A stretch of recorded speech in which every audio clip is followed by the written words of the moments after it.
All right, well, I think we'll go ahead and get started now. We have a few more people who are joining, and as they hop in, that'll be great. We'll let them slide right in.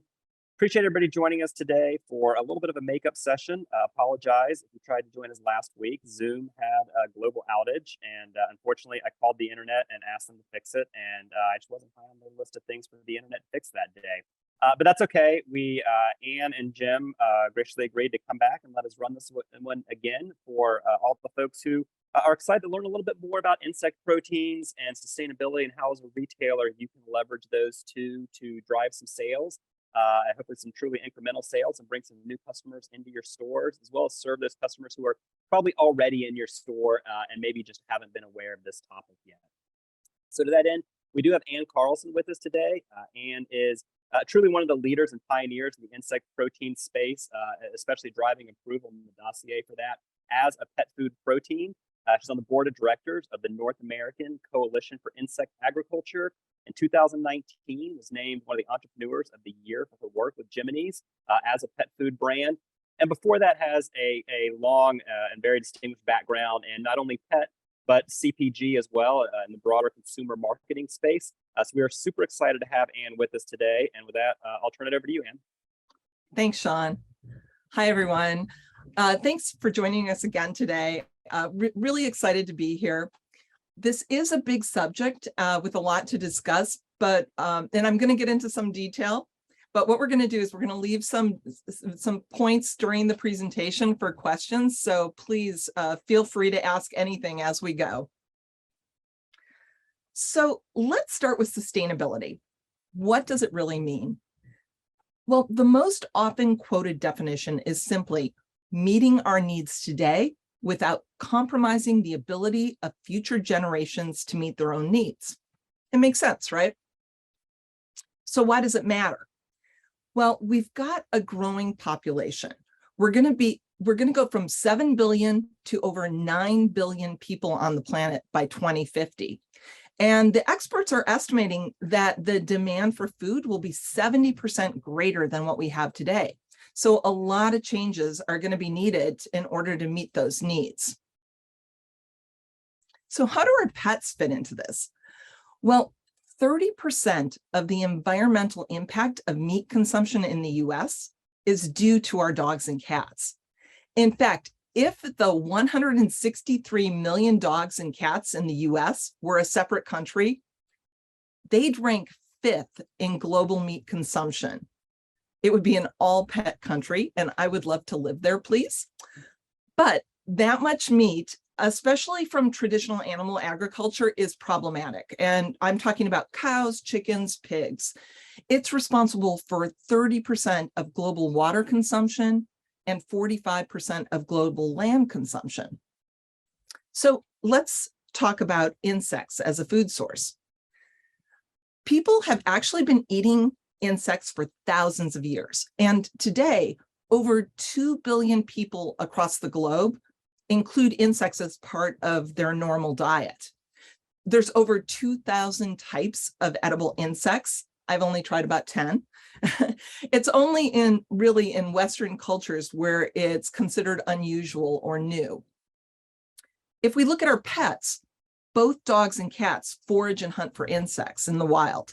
And you've probably seen your pet catch and eat an insect. And it totally makes sense because when you look at the incredible nutrition that each bug packs in.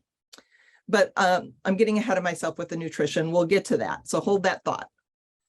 First, let's talk about the different types of insect ingredients that you're going to be seeing more and more of. There's 2 key insect types that are being farmed in North America: crickets and black soldier fly larvae, or grubs. The crickets are mostly roasted and ground into a meal, and you can see what it looks like there. And the BSFL is similar. However, the meal is typically defatted. They basically take the oil out of the meal, and that oil is used as a separate ingredient. There is a third type of insect that's coming down the road. It's mealworm. And rumor has it that the dossier for mealworms has been submitted to the FDA and AAFCO, so we should see it at some point in the near future. So what are the benefits of using insects for our pets? I'm going to dig into two specific areas. I'm going to dig into sustainability and nutrition. But before I go there, let me note that insect farming is also considered extremely humane. The insects, they're naturally swarming, so it's appropriate and humane to raise them together in close quarters. It's actually what they would choose if they were given a choice. So I'm going to start with sustainability. Insect protein is sustainable. It requires less land, water, and generates exponentially fewer greenhouse gases than traditional animal protein. The insects are actually raised in barns. It's self-contained, it's a controlled environment, there's no land-water runoff. And what's really cool is that you can farm vertically. So you can see it here in the picture at multiple bins going up, but you can also have multiple floors, making the space even more efficient. So let's look at land use. Say you've got an acre of land and you put cows on it. At the end of the year, you'll have 192 pounds of protein. If you put chickens on it, 265. But if you put crickets on that land, you'll have 65,000 pounds of protein at the end of the year. And grubs yield even more, over 1 million pounds of protein in a year. Seems crazy, but so how can that be? Well, they've got a short lifespan. So lots of generations through the course of the year. Instead of laying a single egg or having a single baby, they're laying 500 eggs. And don't forget, they like to live together, so you can farm them in close quarters. It also utilizes less water. So they get a lot of their water from the food that they eat. So that's why they really require less. And then almost no greenhouse gases. And I could make a fart joke here, but I'll spare you. Seriously though, 65% of the nitrous oxide comes from animal agriculture. And nitrous oxide has a global warming potential that's 296 times greater than carbon dioxide, 10 times more than methane. Okay, so I'm going to switch gears a little bit and jump into nutrition. Going to take a sip first. So insect protein is a complete protein. It's got all of the essential amino acids, but it's also got fiber and iron and vitamin B2 and B12, and the list kind of goes on and on. It really is a superfood. It's also prebiotic. It's great for dogs with food allergies. It can enhance immunity. It can help aging dogs in a number of different ways. There's a lot of information here. And what I'm going to do is break this down into bite-sized pieces. I know it can seem overwhelming, but all of these benefits are also why this is such a great solution. So let's start with the amino acids. Amino acids are the building blocks of protein. What we're looking at here are the essential amino acids for a dog. And the essential amino acids are the ones that the dog's body can't produce on its own. So in this chart, we're showing AFCO in gray. Those are the AFCO maintenance requirements for each of these essential amino acids versus the crickets and the grubs. The crickets are the turquoise, the grubs are the yellow. And you can see that both of these are high quality proteins at the core. I mentioned before that the insect protein also contains fiber. That fiber is actually really exciting. It's exciting for gut health.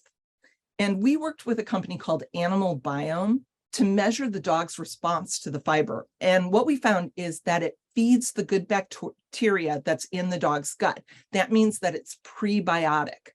So if a dog has chronic gas or diarrhea, insect protein might be the answer. It's also great for dogs with food sensitivities. It's a novel protein, so it hasn't been overused. And studies have shown that it can improve allergy symptoms. So if you've got a dog that's itching or has hot spots, again, insect protein could be the answer. So a lot of people don't realize this, but we've got an aging pet population in the US. More than half of the dogs in the US are now over the age of 7. So we're actually seeing geriatric problems in dogs, things like arthritis and dementia. And what's really great is that insect protein is a fantastic choice for older dogs. It can help with mental acuity. It's rich in lauric acid, which has been proven to improve cognition. It can also enhance immunity and help mitigate the symptoms of arthritis. So the immune system of the insect, it's very developed. Insects are among the richest source of antimicrobial peptides, and the antimicrobial peptides play a key role in immunity. They're also rich in the medium chain fatty acids. Lauric acid is actually one of those, which helps support healthy inflammatory responses in the dog. So when the dog eats the insect protein, they get a boost to their own immune response. Okay, so let's pause here and see if there's any questions before we move on.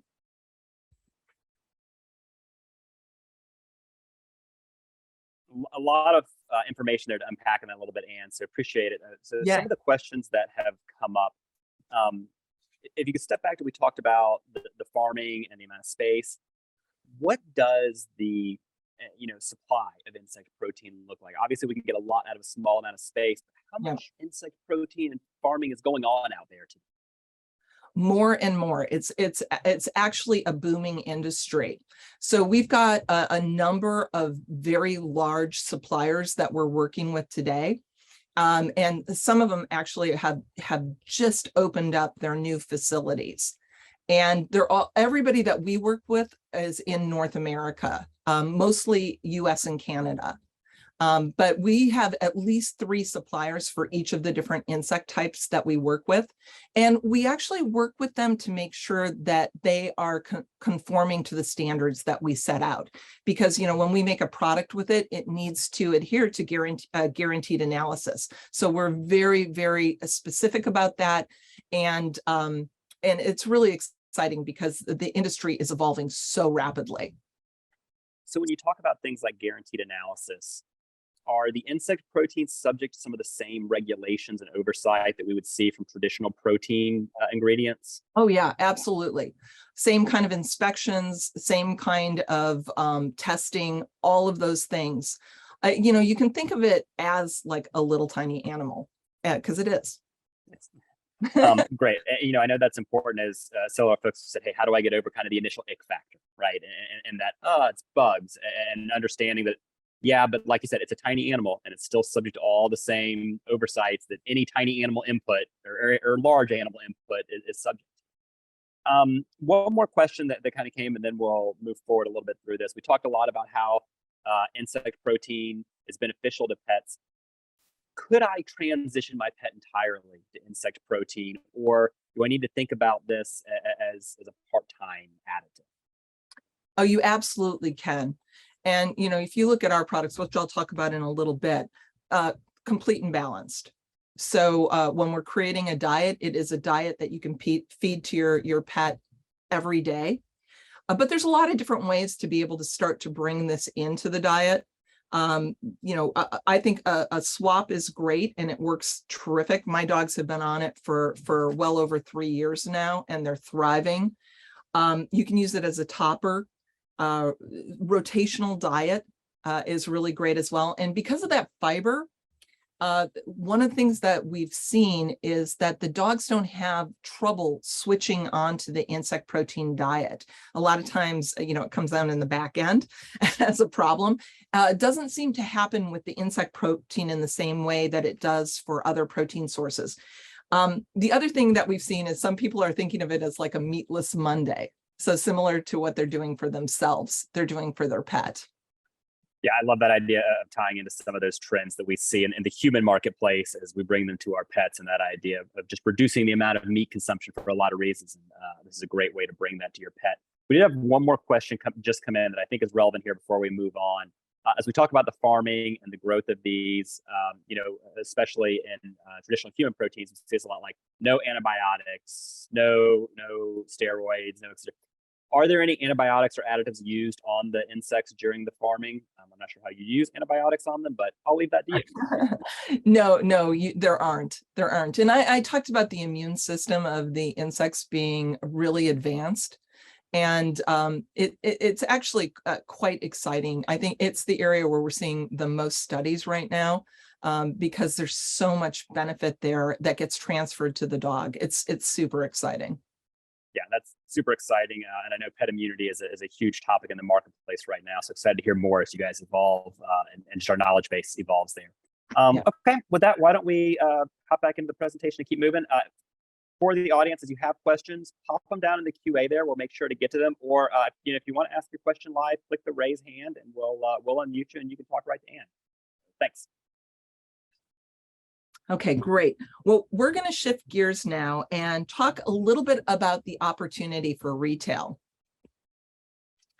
So millennials and Gen Z now make up about 50% of the pet parents in the US. Not only are they our future consumers, but we need to be thinking about them right now. Why is that? Well, they are actually leading the pack returning to physical stores. And they like to shop local. They like to bring their dog with them. And your stores are perfectly positioned to attract these consumers. And you can keep them coming back with that right assortment of products. How do you do that? Well, it starts by thinking holistically about this idea of an eco dog. Where can the pet parent make better choices for the dog and the planet? What you can do is you can curate a set of products that meet these needs. Earth-friendly poop bags, collars, grooming products, and of course, sustainable, healthy dog food like Jiminy's. So with that, I'm going to transition and tell you a little bit about us. We're a certified woman-owned company committed to making a better future for our families. And of course, that includes our pets. So how did I get started? I used to work in the pet industry and my company was acquired. I decided to stay in California. And as I was trying to decide what I wanted to do next, I was talking to my daughter and she kind of hit me with a bombshell. She told me that she didn't want to have kids. She was worried about what the world was going to be like by the time those kids grew up. And she was talking about climate change. And I got to tell you, it hit me super hard. I would love to have grandchildren someday. And it basically changed everything for me. I realized that I couldn't just do a normal job after that. Building a better future for her was everything. So I was approached actually to lead a new sustainable pet food company that was planning to use grass-fed beef as the protein source. And I love the idea of sustainability in pet, but cows are never going to be the answer. So we pivoted, started looking at other protein sources, and I saw that UN study that said insects could be the answer to world hunger. I ordered some roasted crickets online. I fed them to my dogs and the drool started immediately. So I knew we had a winner, and that was basically the start of Jiminy's. So now we've got a complete line of dog food and treats. And they actually are designed to fit all parts of your dog's day, and all are sustainable, all are nutritious. I'm going to do just a quick walkthrough of the products. We've got several different styles of dog treats. Crunchy biscuits are where we started. They're grain-free, high in protein. Terrific. They're my dog's favorites, actually. Training treats. We designed these with a guy named Ian Dunbar. He's an animal behavior expert, and they're awesome. Soft, perfectly shaped for training. They break into pieces really easily, less than 3 calories a treat. Our newest treat is the puffs, and they are so fun. They're human grade, satisfying crunch, and then they melt in the mouth. Only 2 calories a treat. And just an aside, they also float. And the reason that matters is we work with the Canine Rehabilitation Institute. And when I first put these treats together, one of the vets asked me, hey, do they float? I'm like, I don't know. Let me go check. I put them in a bowl of water. She wanted to use them in the water treadmill with the dogs that they're doing rehab on. And so now they're using them. They drop them in, they float, the dog walks to them, and it doesn't gum up the works. It's pretty cool. Very cute videos too. Okay, for the food, we've got a soft baked kibble and a new wet dog food in a recyclable Tetra Pak. Craven Cricket is, of course, made with cricket protein. Good Grub is made with the BSFL. And both of these are great for dogs with allergies or any kind of gut health issue, like we talked about before. And if you switch a dog from a chicken-based diet to one of these, you're going to save over 400,000 gallons of water per year. So our consumers come into the brand for two reasons. They're either looking for an eco-friendly solution for their pup, or their dog has an issue. It's the allergy, the chronic diarrhea, the gas.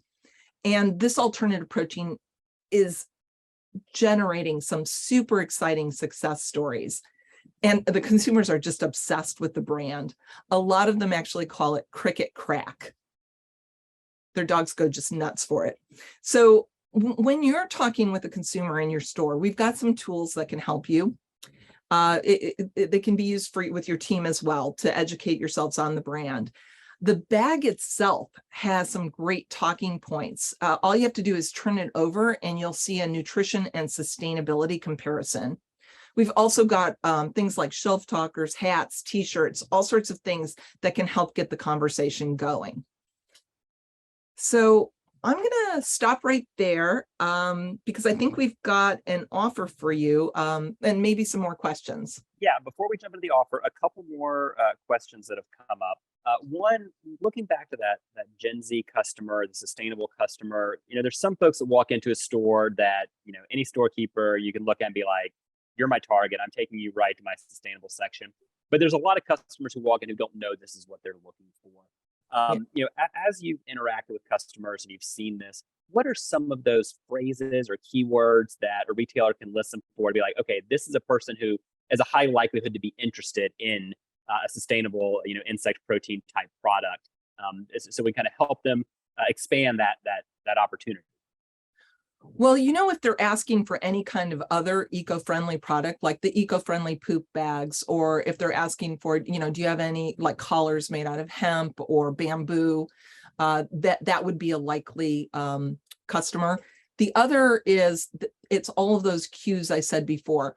My dog has an itchy ear, a hot spot. My dog has terrible breath. It's farting all the time, loose stool. Any of those kinds of problems, Jiminy's is a fantastic solution for that. Great. That makes perfect sense. Almost as thinking about it as a way to, before you get to medicine and some of those, let's improve the diet. It's the natural solution. Yep. So another question came in. A lot of talk about dog here. Is there, I'm guessing cat's not approved yet, and is there a runway towards that or a path towards cat as an expansion opportunity? Yes, absolutely. Actually, we're super excited about cat, and we've been working with our suppliers in doing a lot of the studies leading up to us working with the cats. And what we're seeing is the digestibility is amazing. Palatability is great as well. So, and it's so biologically appropriate. I mean, you saw that 60% number of wild cats eating insects as part of their diet. It's like, oh, it's just perfect. So we're excited. I think it'll be about a year before we've got our product out. Yeah, super exciting. And as anyone who owns cats knows, they love to bring anything and everything they can get into their mouths as gifts for you. So yeah, they can be super finicky when it comes to their food. So hearing that those palatability numbers are high, the digestibility, it seems like you said, biologically appropriate. And actually, and it's a natural, I didn't mention this before, but the insect proteins naturally have taurine, which is essential for a cat as well. Okay, fantastic. One last question, and then we'll turn it over to Jim to talk a little bit about an offer.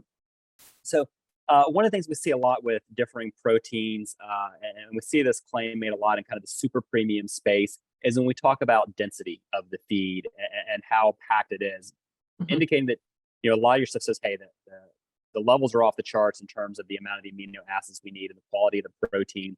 Do we see this as a case where you can potentially reduce the bulk that you're having to feed the animal, or is it more designed to be, hey, we're going to feed them this amount because this is, what they eat to have normal fill? Speak a little bit about that. Yeah, it's about the same as your high quality premium products, so which do require less than if you were to feed them something that was say a little lower quality that has more fillers. So our product feeds like those other premium products a little bit less. But it's actually pretty awesome because it is filling because of that fiber. So the dogs, and what we have seen is that really well regulated from a weight perspective on these diets. Fantastic. Cool. Well, if anybody else has any questions, please pop them into the chat there. We've got a couple more minutes. We can circle back to those, but why don't we turn it over to Jim to talk about a fantastic offer for everyone who's joining in and listening. Awesome. Thank you, Sean and Ann. Yeah, very excited. As you obviously know, we've partnered with Phillips and their outside and inside sales teams. We've also have partnered with sales and marketing professionals, SMP, that has almost a dozen folks on the road, plus the Jiminy sales force. We are in all Phillips warehouses east of the Mississippi right now, and are going into or are already in the warehouses in the west have a great aggressive ISO. So with a very reasonable assortment of all 14 Jiminy's items, 6 pouches, if you will, only 2 10-pound bags, you can opt in for the entire line for about the price of a shipper, 50% off. And on top of that, if you will place a PO either with your inside Phillips rep or outside rep, we are adding between now and November 30th, a $25 cash back that we would be responsible for back to your Phillips representative. So very aggressive, 50% off the end cap. And I'll get to the tools in a second. Or if you want to just start with treats, we have a 25% mix and match offer as well. But the cash back tied to the end cap. And obviously, we don't just want it to sit on your shelf. We're going to provide the tools and programs to help you sell it. In-store training. We also have virtual options and have a great YouTube video content library for training. We have great in-store signage to help you communicate the brand story. We have treat samples, and sometime down the road, very soon, we'll have food samples as well. Jiminy swag, t-shirts, hats, stickers, etc., to really bring, notice the Jiminy's brand and help you with that story. So please take advantage of that. It's not going to last forever, and we'd love it if you would opt in. We'd love to support you. Hundreds of Phillips customers have already taken in either the end cap or the treats ISO and growing like crazy. So the sooner you get in, the sooner we can start supporting you with the tools. And thank you all for participating today.